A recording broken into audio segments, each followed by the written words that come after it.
I love the RAF. I've been in the RAF now for about 5 years and I wouldn't change it for the world. I had a lot of concerns about moving overseas. I think when you live in the UK, sort of in your own environment, it's very easy to get along and things are much more accessible. So it's almost the unknown when you move out to a new country. Where will I get a car? Where will I live? All those kind of things. What will my office be like?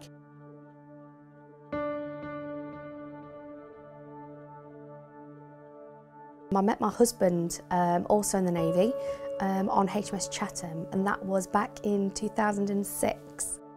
Both being in the Navy does cause pressure because purely I do know at the drop of the hat that he may have to go off on deployment. I do have concerns about my husband being away for long periods for Finley's life and mine, especially in the future. Already he's missed his first birthday, he missed Father's Day, you miss so many.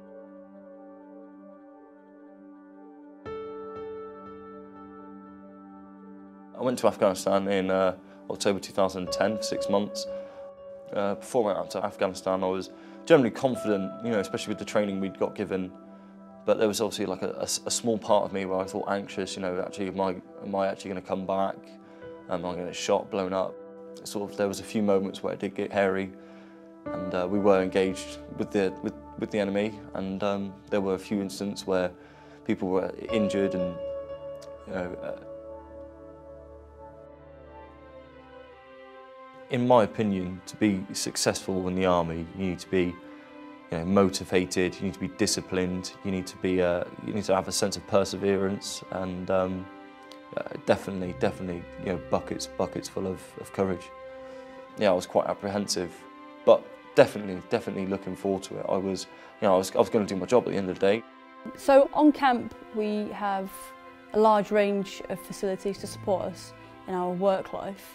Station headquarters has several conference rooms. We also have medical and dental sites on camp. A cinema to a bowling alley, swimming pool. You can take driving lessons here, you know, hairdressers on camp. You don't need to leave camp if you don't want to. People do try and sort of integrate into the world around us and go and visit places in Cyprus, but it's always nice to come home and have the familiarity of an RAF station with those facilities.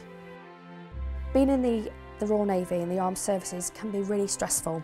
Now having a child puts the focus on having a home even more.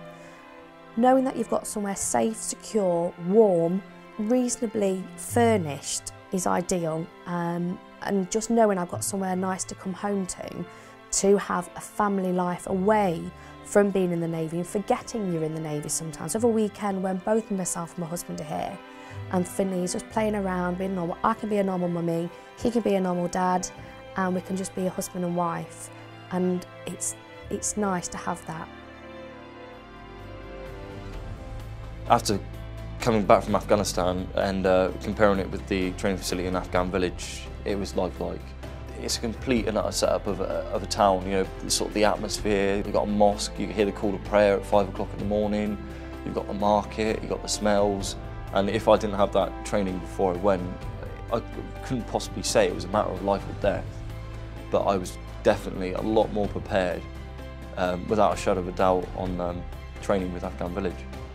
Working in an environment where we have all these facilities to hand makes it much easier to get on with our daily lives and sort of getting what work we have to do done. Knowing that you've got good houses to move into, good training establishments, offices to work at, makes the whole family life balance that little bit easier, and ultimately we can then be better service people and serve our country better.